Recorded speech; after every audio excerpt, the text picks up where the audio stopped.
1h56, estamos de volta com o Gazeta Entrevista.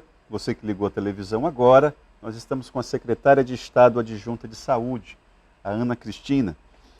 Eu vou aproveitar a abordagem da Valzilene Aquino.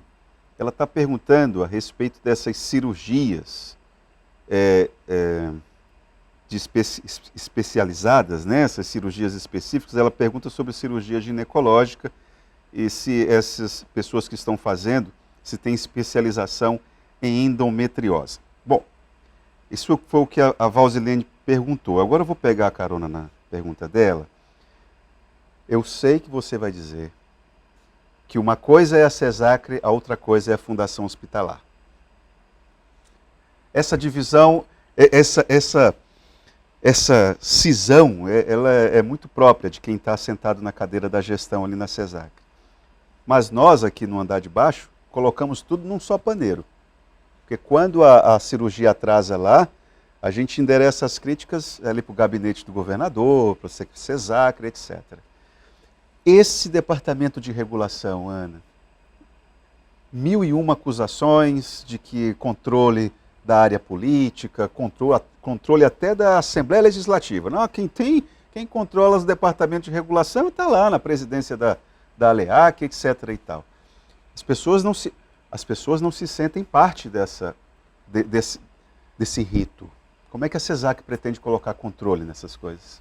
Então, respondendo a pergunta da Valzilene, Valzilene, sim, a gente, inclusive, no começo já de fevereiro, nós fizemos ações durante o mês voltadas para as mulheres lá no Quinari, que são os mutirões ginecológicos, mas os nossos mutirões que percorrem aí o interior do estado inteiro, trabalham com todos os tipos de cirurgia, dependendo do perfil do paciente, porque às vezes o paciente não é operado no mutirão, porque é um paciente que requer retaguarda de UTI, alguma coisa do tipo, se é classificação médica, classificação clínica, Em relação ao olhar Fundacre, CESACRE, realmente vocês têm toda a razão. Não existe Fundacre e CESACRE, existe Serviço Público de Saúde. E a Fundacre é um braço, sim, do Serviço Público de Saúde. Às vezes eu me pego surpreendida com essa divisão que é feita. Na verdade, a CESACRE é um prestador, a Fundacre é um prestador da CESACRE, O repasse que é feito para a CESACRE é estadual e ministerial, para que a CESACRE é a nossa unidade terciária, para os procedimentos. A Fundacre é a nossa unidade terciária, para os procedimentos mais complexos, digamos assim, É a unidade ambulatorial para procedimentos mais complexos, a nossa referência hoje é a Fundacre, Nós temos também uma contratualização com Santa Juliana, mas isso é serviço público de saúde, não existe essa polarização, Em relação à regulação, a regulação, na verdade, ela é uma política ministerial, ela é uma política do Ministério da Saúde, E um dos pedidos do nosso governador também é que essa regulação seja blindada, que a regulação ela tem que trabalhar de forma blindada mesmo. É blindada. Nós trabalhamos com filas, inclusive o nosso sistema de regulação, que é o CISREG, que é um sistema ministerial, ele é visto pelo Ministério Público em tempo real. Eles têm acesso ao nosso sistema e eles conseguem enxergar nossas filas e nossas agendas de cirurgias, de consulta, de exames. Então, eu posso garantir para vocês que os órgãos de controle eles estão de olho na gente, mas a regulação também é um órgão que trabalha com protocolos nacionais e talvez essas intervenções políticas que são cogitadas, eu não sei de onde que nasce isso, mas para qualquer pessoa que quiser entender o processo da regulação hoje, como são montados os mapas cirúrgicos, como são montados os ambulatórios de consulta especializada, como são montadas as agendas de exames, a gente está aberto aí para qualquer tipo se quiserem verificar junto com a gente. Uma fiscalização do povo, pode ter. Do povo, mas como eu falei para vocês, via conselho. O Ministério Público ele tem acesso ao nosso sistema de regulação. Então, nesse exato momento, o Ministério Público pode abrir o sistema lá e ele enxerga exatamente os pacientes que estão na fila, os pacientes que estão sendo agendados, isso é feito em tempo real. Boa tarde, Taan. Me chamo Ivo. Boa tarde, Ivo. Obrigado pela sua participação. Pergunta para a secretária se no PCCR vai ser feito o reenquadramento pelo tempo de serviço do servidor. Eu vou completar 30 anos de saúde e estou na referência 4 ainda. Esse é o nosso maior problema no PCCR. é como se eu tivesse apenas 12 anos de serviço, ele lembra. Isso, Ivo, mas essas questões são questões também que vão ser resolvidas com a revisão do PCCR, né? A gente vai fazer um plano de cargos e carreiras que tanto faça a evolução das carreiras, né, para que a gente, essa permanência, essa ascensão dentro das empresas, ela tem que ser contemplada mesmo no plano de carreira. E esse é um dos objetivos da revisão do plano. Existe possibilidade de que se reveja essa situação do Ivo, que assim como ele tem outros também. É que é justamente essa ascensão que eu também tenho 29 anos de CESACRE e tenho essa mesma percepção, né? Chega um determinado momento que a gente estaciona na carreira. E a pretensão da revisão do PCCR é justamente apresentar um plano que esse trabalhador ele consiga fazer a evolução dessa letra, né, que a gente no serviço público a gente chama de letra, nas empresas privadas, né, a gente chama de submissão de cargo, mas que a gente possa ascender nessa letra de acordo com o tempo de empresa que a gente tem. Bom, tem uma pergunta aqui que aparentemente não tem a ver com a CESACRE, mas acaba tendo sim. Itaã pergunta como está a realização de exames hormonais na fundação, porque já tem mais de um ano que não é agendado, de acordo com ela, ou ele, de acordo com ela, por falta de insumo. Se você pudesse identificar, eu agradeceria.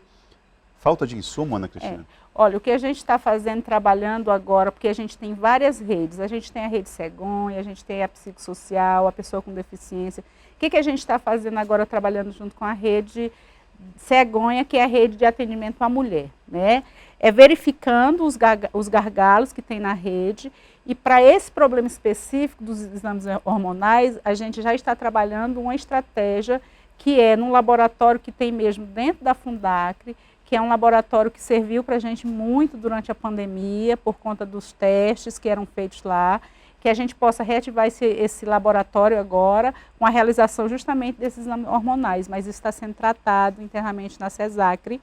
Eu acredito que até o final deste mês de abril a gente tem uma novidade aí muito boa, especialmente para as mulheres, né? Você confirma essa informação de que falta de insumos? Aí, tá, eu não vou saber te dizer, porque como eu te disse, não é Fundacre e CESACRE não é um caminho separado, mas a gestão da Fundacre é que tem mais o controle desses insumos. O que a gente percebeu é que a gente precisa dar uma resposta mais rápida e por isso essa ideia de reativar esse laboratório lá, que é o MERIE, que está um pouco desativado, mas que tem os equipamentos que dá para atender essa necessidade. Ana, você disse que tem 29 anos, né, de trabalho de serviço público na área de saúde. Eu vou colocar aqui um assunto que também acaba guardando relação com a fundação, mas só para que a gente perceba que em algumas áreas a gente anda para trás, ou pelo menos para o lado. Você se lembra quando vinha gente do Mato Grosso fazer próteses aqui no Acre, aqui em Rio Branco? A oficina de ortopédica aqui, vinha gente do Mato Grosso fazer aqui, porque é Sistema Único de Saúde, né? Então o Acre não poderia se negar a fazer. Só que agora a gente não está dando conta nem para a gente. Esse é um serviço também ligado à Fundacre, a Fundacre é que detém a habilitação desse serviço, mas é um outro serviço também que está no nosso radar, né, de ativação daquele espaço, ativação daquele serviço, para que a gente possa realmente voltar a ofertar as próteses, como você fala, né, e os serviços que a gente ofertava anteriormente. Eu acho que a pandemia, ela fez com que muitos serviços regredissem, né? Nós tivemos aí um boom na pandemia, 2 anos praticamente de desativação de alguns serviços, e a percepção muitas vezes é que a gente foi perdendo um pouco a mão da caminhada, mas isso também está no radar e eu acredito que até o meio do ano a gente tem também novidades boas na oficina ortopédica, inclusive em Cruzeiro do Sul. Ah, é? Em Cruzeiro do Sul? Que bom! Mas só para ser justo, esse problema da oficina ortopédica já vinha antes da gestão do Gladson, já na gestão do ex-governo, do segundo mandato do ex-governador Tião Viana, as pessoas já começaram a reclamar a respeito dessa situação da oficina. Bom, então, que bom saber que aqui em Rio Branco e também em Cruzeiro do Sul, até o final do ano. Vamos colocar. Essa é a nossa pretensão, né? Que a gente está em processo de reorganização mesmo, né? Para que a gente possa fortalecer esse serviço e voltar já ofertando um serviço de qualidade. Bom, tem uma pergunta aqui, a Maria está lhe perguntando, ela tem um cisto no rim, e há mais de 6 anos ela tem esse danado desse cisto. E na hora que ela vai fazer exames, ela diz ela aqui, ó, ficam jogando uns para os outros. Eu não sei, Maria, se você está se referindo à prefeitura com o governo, ou a CESACRE com a Fundação Hospitalar, se você pudesse especificar mais, essa questão da saúde renal é um drama também. A gente também vive em processo de reestruturação agora, inclusive em relação aos transplantes, né? Doutora Rejane, que é a nossa apoiadora, né, que está no gabinete do Dr. Pedro, ela está trabalhando essa questão do transplante renal e do ambulatório também de nefrologia, mas a questão renal, ela guarda muita relação da nefrologia com a urologia, né? E é um gargalo realmente que o Estado tem, o número de profissionais e carga horária de profissionais especializados que a gente tem é uma carga horária que realmente ela é um pouco deficiente, mas não por falta de vontade da CESACRE, do governo, mas porque são profissionais e aí de difícil contratação a nível de Brasil, né? Tanto o nefrologista como o urologista são profissionais que têm aí escassez de carga horária no Brasil inteiro. Mas a gente tem os nossos profissionais e a gente vem tentando trabalhar da melhor forma possível para atender a população. Ana Cristina, o Wesley está perguntando o seguinte, eu gostaria de saber por que ainda existe tanta demora para o atendimento aos pacientes que necessitam de cirurgias no nosso estado. O meu tio está internado no pronto-socorro há quase um mês e precisa fazer uma cirurgia de urgência e ainda não tem nada agendado. Aparentemente, eu não estou preocupado especificamente, com todo o respeito, Wesley, com o problema específico do seu tio, mas eu acho que o seu tio, o problema dele é o problema de muitos. Eu não estou fulanizando o debate, entende, Ana? Estou só colocando uma situação aqui que eu imagino que seja de várias pessoas. Então, o que eu posso falar para vocês é que assim, gente, durante esses 90 dias, esses 3 meses, janeiro, fevereiro e março, nós conseguimos realizar um número de cirurgia recorde, isso a nível de estado, comparando ao mesmo período de outros anos anteriores, e aí a gente não leva em consideração os anos da pandemia, a gente compara com anos anteriores à pandemia. Nós fizemos um número de cirurgias recordes, trabalhando em Brasileia, Tarauacá, Senador Guiomar, Cruzeiro do Sul, e agora com a perspectiva do próximo dia 14, trabalhar também em Plácio de Castro, o centro cirúrgico está em processo de reativação. Essas questões pontuais, como você falou, eu preciso entender realmente que cirurgia é essa que ele está esperando, se é realmente uma cirurgia, né? Porque às vezes também os pacientes confundem, acha que é cirurgia, mas não tem, às vezes o paciente está em tratamento clínico mesmo, mas o que eu posso dizer para vocês é isso, nós fizemos quase 3.000 cirurgias em 90 dias, o que é um número expressivo e muito maior do que o que foi feito em qualquer ano no mesmo período aqui no estado do Acre.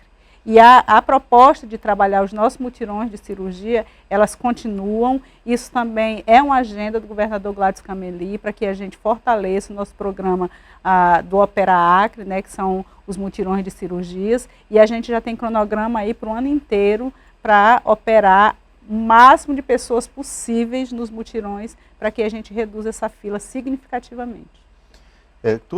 Assim como na justiça também, todas as vezes que eu ouço a palavra multirão, essa expressão multirão, eu raciocino automaticamente. Alguém deixou de trabalhar. Aí agora está acumulando para uma outra equipe se superar para poder fazer o que deixou de ser feito, né? Mas é sempre assim, quando tem mutirão... Então, na verdade eu tenho uma capacidade instalada, como eu falei para vocês anteriormente, a Fundacre é o nosso hospital de referência terciário. Cirurgias eletivas hoje são feitas na Fundacre e uma parte no contrato que a gente tem no Santa Juliana. Mas quando eu reativo centros cirúrgicos do interior, como eu falei para vocês, Tarauacá, Senador Guiomar, Cruzeiro do Sul, e agora reativando o centro cirúrgico de Plácio de Castro, eu tenho muito mais possibilidade de acontecer procedimentos simultâneos, né? Porque quando eu concentro só na Fundacre, a Fundacre tem 7 salas cirúrgicas. Aí eu não consigo fazer muita cirurgia ao mesmo tempo, porque o espaço físico não cabe todo mundo ao mesmo tempo. Mas quando eu reativo vários centros cirúrgicos, aí a minha possibilidade é de operar muito mais naquele tempo recorde, que é isso que a gente está querendo fazer. Pelo próprio acúmulo da pandemia, né, que aí trouxe uma fila gigantesca para a gente. Bom, nosso tempo já acabou, tem tanta coisa.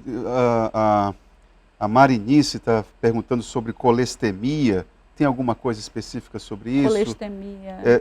Bolsa de colestemia. Bolsa de colecestomia, eu acho. Né? É isso? Eu não sei, essas palavras são tão Não, mas isso, feias.